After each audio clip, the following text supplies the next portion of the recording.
A continuación vamos a ver la aplicación de la ecuación del balance de energía estacionario a intercambiadores de calor, y en concreto intercambiadores de calor de superficie.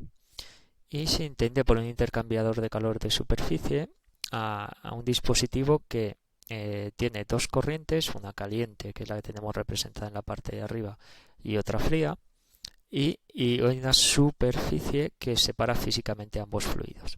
Es decir, es una superficie no permeable, no se pueden cortocircuitar ambos fluidos, están siempre separados. Pero a lo largo de esta superficie, obviamente, si por una zona circula un fluido caliente que entra siempre a una temperatura mayor a la entrada que la temperatura de entrada del fluido frío. Generamos una zona de temperatura mayor y una zona por aquí abajo de una temperatura menor, pues habrá inevitablemente una transferencia de calor. El fluido caliente cederá energía en forma de calor al fluido frío, que la recibirá y aumentará su temperatura.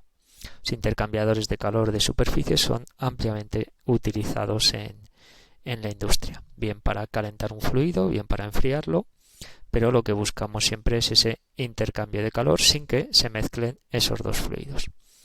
Ese es el objetivo de la superficie de separación.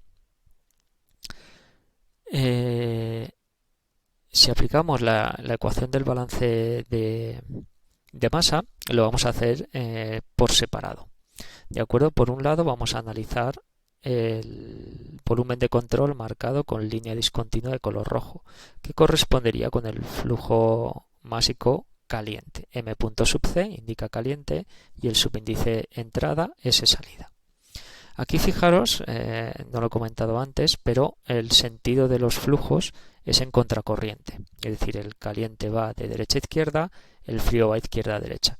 Es la configuración más habitual porque es la más eficiente, aunque podrían tener el flujo paralelo, que los dos fueran en el mismo sentido, los dos flujos, de izquierda a derecha o de derecha a izquierda.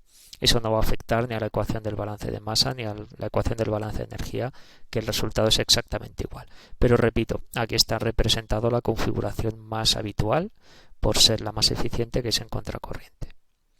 Bien, como decíamos, si aplicamos la ecuación del balance de masa a este volumen de control marcado en color rojo, nos diría que en estado estacionario esa derivada temporal pues tiene que ser cero, y en consecuencia el flujo másico caliente a la entrada y caliente a la salida es el mismo, y tengo un flujo másico caliente constante.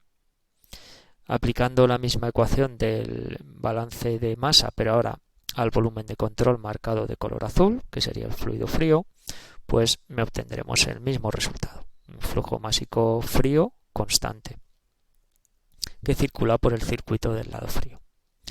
Vamos a ver qué ocurre cuando aplicamos la ecuación del balance de energía.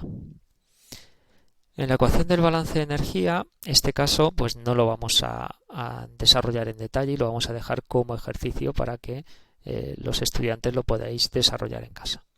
Es sencillo si hacemos la ecuación del balance de energía igual que hemos hecho el balance de masa, es decir, por separado. Analizamos por un lado el lado caliente. Si despreciáis los términos de variación de energía cinética, potencial, el término de la derivada temporal será cero, por estar en estado estacionario no hay trabajo, simplemente nos va a quedar que hay una potencia térmica que será igual al flujo másico por la diferencia de entalpías. Esta potencia térmica en el lado del caliente es extraída, con lo cual al ser calor extraído directamente de la ecuación del balance de energía, ahí nos va a quedar negativo. Aplicando la misma ecuación del balance de energía al lado frío, la misma potencia térmica que es extraída del caliente ahora aquí es aportada. Y aquí la ecuación del balance de energía directamente me va a dar una potencia térmica positiva que va a aumentar la entalpía a la salida. Pero la potencia térmica es la misma en ambas ecuaciones del balance, con la diferencia de que en una, la del caliente, me va a quedar con signo negativo, en la del frío me va a quedar con signo positivo. Aquí abajo está ya el resultado final de la potencia térmica. Lo que ocurre es que le hemos dado la vuelta a la diferencia de entalpías del lado de caliente para que me quede ya todo positivo, aunque sabemos que en el lado caliente es extraído, ¿de acuerdo? Aquí simplemente le hemos dado la diferencia, le hemos dado la vuelta a la diferencia de entalpías a tal y como se obtendrían directamente la ecuación del balance de energía, que sería salida menos entrada. Lo hemos cambiado para que simplemente me quede aquí positivo, pero sabemos que esa potencia es extraída. Bien, se deja como ejercicio, repito, al estudiante de obtener esta ecuación final, tal y como hemos explicado de palabra, la que permitiría calcular la potencia térmica del intercambiador. Y a continuación vamos a hacer el ejemplo 3.6 de aplicación de esa ecuación del balance de energía. Nos dice que en un intercambiador de superficie circula aire como fluido frío. ¿De acuerdo? Tenemos aire como fluido frío que entra a una temperatura de entrada de 20 grados. A la entrada la presión es una atmósfera y el caudal, el flujo volumétrico, 10 elevado a 6 litros hora. Por el circuito caliente circula vapor saturado, vapor de agua, de acuerdo, se sobreentiende, saturado, que condensa completamente saliendo en condiciones de líquido saturado a P sub C, presión del lado caliente, 10 megapascales. Si se desea que la temperatura de salida del aire sea 200 grados, temperatura del fluido frío a la salida 200 grados, nos pide determinar el flujo másico de vapor que condensa, es decir, el flujo másico del caliente, que es el lado del vapor, y la potencia térmica intercambiada. ¿De acuerdo? Bien, entonces esquemáticamente yo tendré mi intercambiador con su superficie y datos que conocemos. Vamos a poner primero en rojo fluido caliente. Tengo un flujo másico de caliente que es mi incógnita, es lo que quiero determinar. Flujo másico de vapor que condensa. Sé que entra, el circuito está a una presión P sub C, 10 megapascales. Y conoceremos la entalpía a la entrada, que será vapor saturado, y sub G a la presión del lado caliente, y a la salida tendremos I sub F, la del líquido saturado, a la presión P sub C. Esas son conocidas, las podremos obtener de las tablas de propiedades, como haremos posteriormente. Ahora vamos a pintar el lado frío. El lado frío circula un flujo másico frío, que lo podremos calcular porque tengo el flujo volumétrico. El flujo másico frío pues será el flujo volumétrico por la densidad del fluido frío, que aplicando la ecuación de estado del gas ideal, porque lo que tenemos es aire en el lado frío, pues será la presión que tenemos en el lado frío a la entrada por la constante del gas R sub G por la temperatura del fluido frío a la entrada, que me dicen que son 20 grados, sería esta.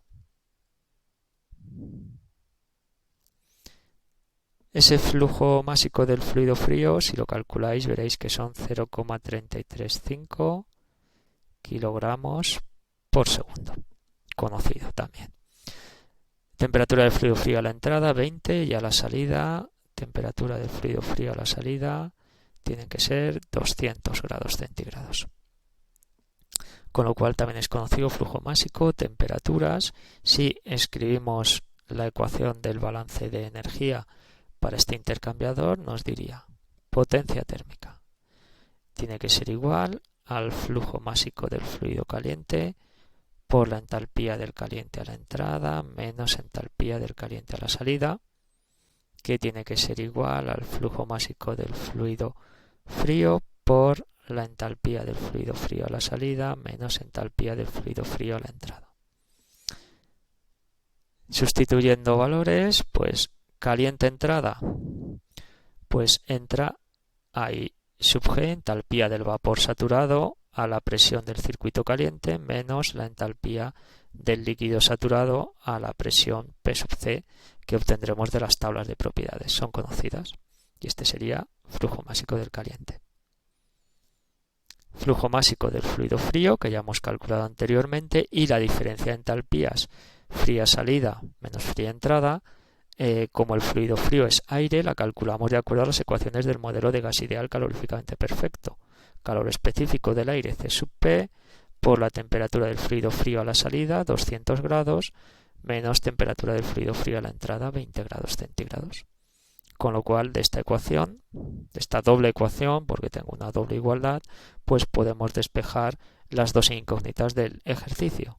El flujo másico de vapor que condensa, que es el del lado caliente, y que si sustituís valores veréis que se obtiene un resultado de 0,046 kilos por segundo. Y la potencia térmica del intercambiador, sustituyendo valores, son 60,52 kilovatios.